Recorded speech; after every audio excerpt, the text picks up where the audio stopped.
Hi, how you doing? We're back and we're ready for it all over again. Yes, we're back, baby. Season 2 of the F1 Road to Glory. Oh no. Oh, he's followed us over to... you know what? On second thought, I don't actually fancy doing this. I've actually got something in the oven I need to attend to. I'm just gonna dip out and just take care. Yeah. I prefer really not to speak. If I speak, I am in big trouble. So it's been a hot minute since the ending of Season 1 of the F1 2019 A Road to Glory series, and last time we ended things off on a little bit of a sour note, it's safe to say. I'm afraid negotiations have broken down, and there's nothing more I can do. Nah, I'm actually done.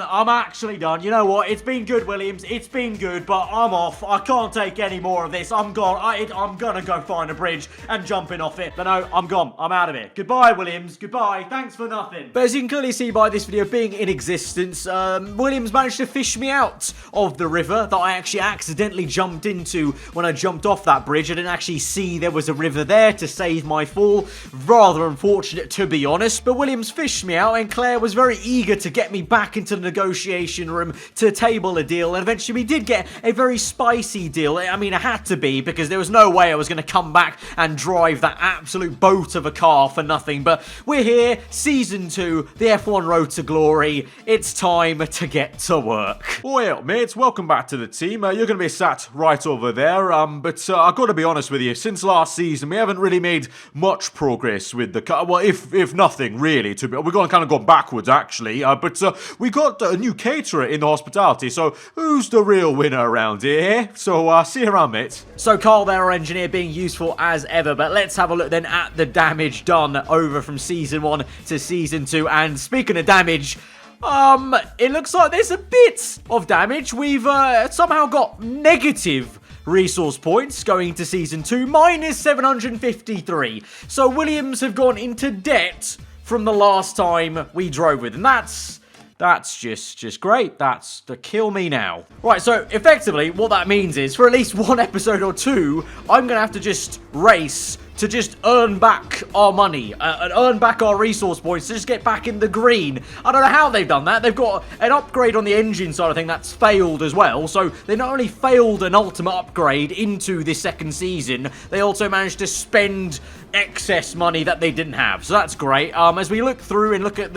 where we are basically in the pecking order, we're actually the second best engine on the grid, which is effectively kind of where we were last season, really. Our car was a rocket ship in a straight line, but just couldn't turn left or right. As you can clearly see, aero-wise, we're miles off Alfa Romeo, the next best team, and again, miles off Alfa Romeo, the next best team on the chassis side of things. So it's good to know the philosophy hasn't changed. It's basically just sticking four wheels on a V6 engine and hoping that'll be good enough, basically.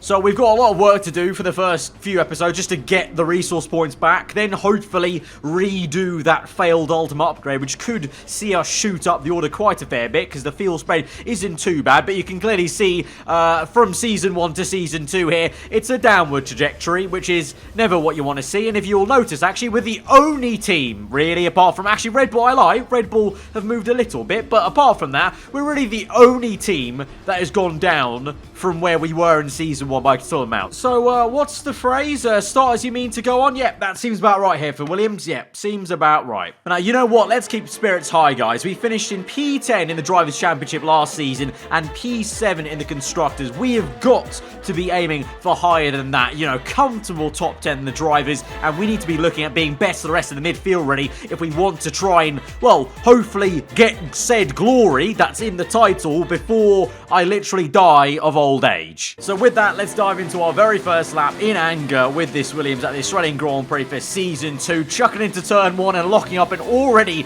losing a heap of time and going from what was P6 on the top left there to down to P20. We gain back sometime in Sector 2, but then lose it again on the curb, and then we have an absolute moment and a half there, having to go opposite lock and save the car. That could have definitely saved the Titanic, I think. And as we pull through on the right, though, we have a massive incident on the rear right, and the tyre just shears off, and then our car literally explodes with confetti.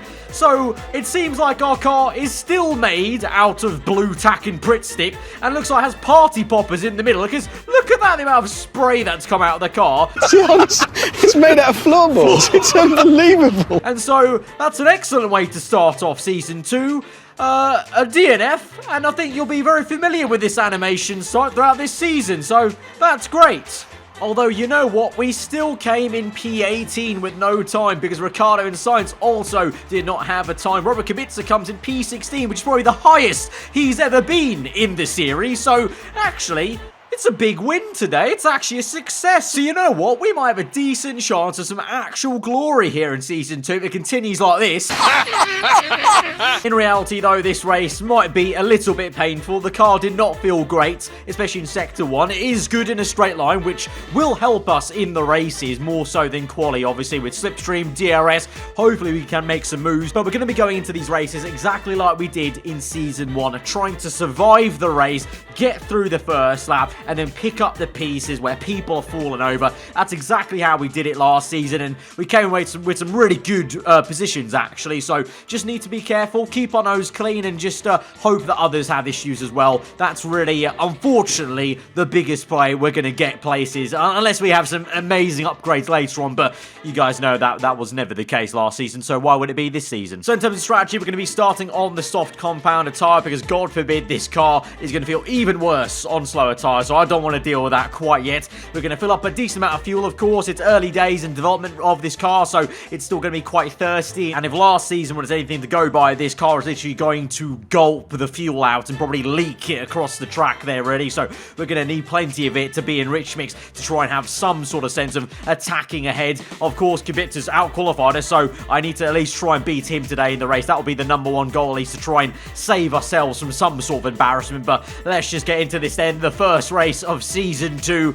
It can't get much worse than last season, let's be honest, so here we go. We're revving up now to 5 red lights to the Australian Grand Prix. Season 2 of the F1 Road to Glory is a go as the lights are out. It's a good start for us initially against Romain Grosjean. It's a really poor one for our teammate Robert Kubica as we go down to turn 1 though. Going to take it easy. It's going to be such a tight right-hander here, and there's already been a contact ahead of us, and Kubica is ultimatum contact. Virtual safety car has been called out here, and that's probably a good thing because that's the natural pace our car drives at, to be honest. But Ricciardo is out the Grand Prix, Magnussen out, and Kubica at the first point of calling is out the GP. So at least he's consistent. You know, he had a DNF last season, he's had a DNF this season. You can't fault him for the consistency of being that rubbish all of the time. Let's have a look at the replay here. I think it was the most timid crash ever for No, Robert didn't even crash. He just couldn't be asked to drive this box of a car anymore. He just couldn't be asked. So the virtual safety car is now coming in as we go into the last sector of lap numero 1, and we're up into P15 there, so decent first part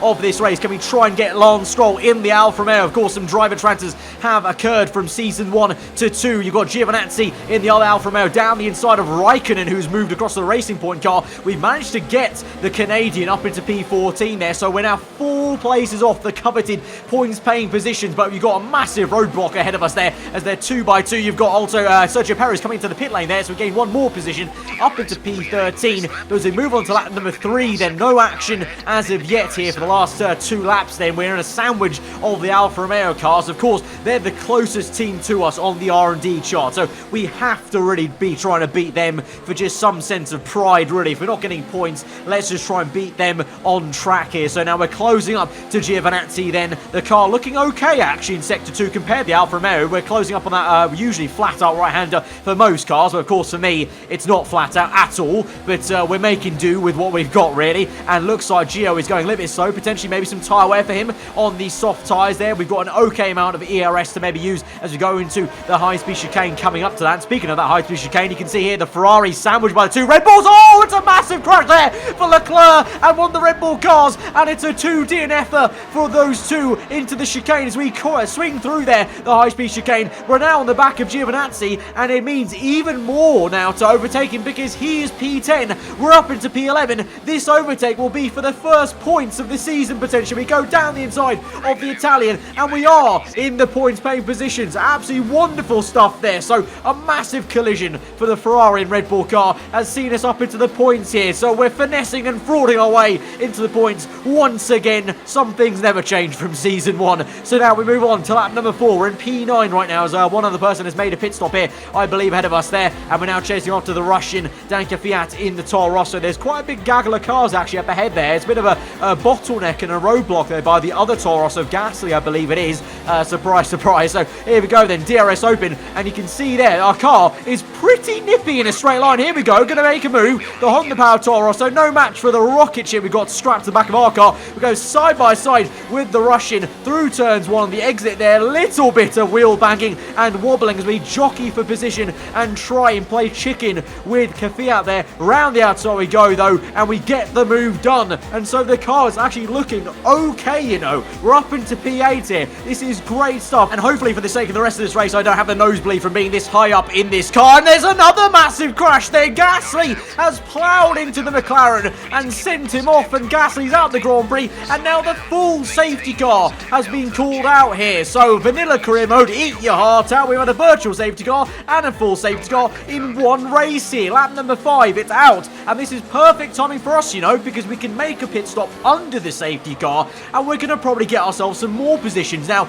this has to depend on, though, the pit stop speed. That was the only thing our team had going for us last season. The only thing this team was good at last season was a fast pit stop. So I swear to God, if they're not good at it again in this second season, someone is going to get shot. Come on, there we go. Up into P3. We just got in the Toro Rosso. Hulkenberg in the Haas. He's in P2. And we're actually coming out of the pit lane in P3 in the Australian Grand Prix. We've absolutely finessed the entire grid. We're in a podium position. We could actually get on the podium position. No, never mind that. I've just had the worst getaway off the restart of the safety car. I lost about 3 seconds to Hulkenberg in a split second. And then lap number 9, Albon in the Mercedes car. He's had a very lofty driver transfer. Goes down the inside. We're down to P4. And next thing you know, Max Verstappen's going to try and get me as we go through the high-speed chicane. We lose all sense of the word grip. And Verstappen goes down the inside as if I'm driving a Fiat 500. To be fair, I complain so much in these videos, I may as well join Fiat 500 Twitter. But this car just feels horrendous on the medium tyres. You can see why I didn't want to start on the mediums, because the car just has no downforce whatsoever. The tyres aren't working and biting in. Fiat now is even trying to overtake us. We have to defend very aggressively against the Russian, because obviously he's in the Toro Rosso. I'm not going to have that. I'm going to have a Toro Rosso overtake me like that. So we're going to try and maintain P5 as long as we can. We've got 5 laps to go in this GP, but I just don't know how well that's going to go. As we now move on to lap number 13 then. We've got just about 2 laps left in this Grand Prix. We're still P5, but Hamilton now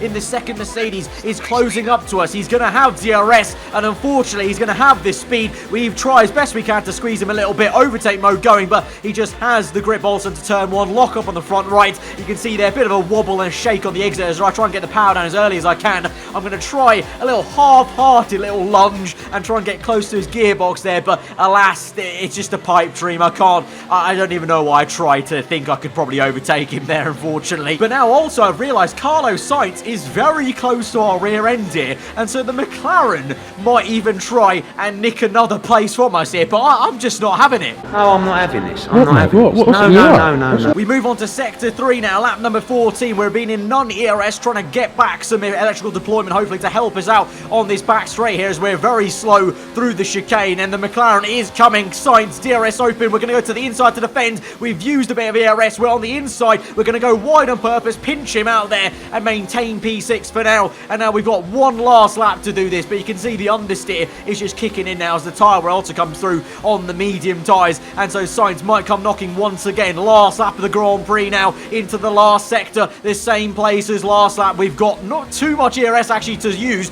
but this time we're actually got a better exit off that chicane there, so I think we should be just about fine. We've just got to make it through the last few corners now and see this through, but I think it's going to be Sebastian Vettel that will win the Australian Grand Prix, his teammate with the DNF in this GP. But we're going to come through the second last corner to the last corner, drifting through almost there, and we're going to come through for a very, very decent P6 in our very first race in Season 2. That is a good foundation to work off, to be honest. That is very solid. Okay, pick up rubber and bring it home. And of course, as was the case all throughout Season 1, Jeff doesn't give a flying crap. He just doesn't care. He's gonna be excited later on this season about P10, I get. But no, P6 in the first race back in season 2. No, I don't really care about that. Just pick up rubber, mate. Just pick up rubber. Great work out there today. Let's have your thoughts. You gained a lot of positions during the race, didn't you? Oh, it's good to have you back in my life, Claire. It's good to have you back. Yeah, our aero package was like nothing out there on track. Not for a good reason, just because no other team would have such a horrendous aero package as ours, to be honest. You really looked in control of your car out there. Your team must be thrilled. Yeah, I'm sure my team is thrilled about my car control out there, because they know what a crap box they've given me to drive out there. So I'm astonished I even held it through for the finish at this Grand Prix, to be honest, with all the DNFs flying about. You had a bit of a rivalry going on, but it looks like he bested you. But it looks like he bested you. But it looks like he bested you. He DNF'd out the Grand Prix. How did he best me, Claire? Alright, so it's good to see that Claire is still smoking whatever the hell she was smoking at the end of season 1. Good to see she's not kicked the habit then. Great. Well, that's everything. Pleasure as always, Claire. Pleasure as always. Please seek rehab, Claire. Please just seek it. Right, anyway, we get P6 in that Grand Prix. That is a very solid 8 points to start off this season there. Of course, we had a tragedy of a DNF this time in season 1, so I'm happy to get 8 points there. We're already up into P5 of the constructors. I'm sure Claire Williams can write home with that. We can have that as a big front page header for our big PR line coming out of Australia. Williams ahead of the likes of McLaren and Renault. That's going to be a decent bit of juicy content we can put out to try and get some new sponsors in to try and dig us out of this hole. I say hole, actually. We actually are back in the green now. We've now got 250 R&D points. How about that? After a whole race weekend, we're back out into 250 points.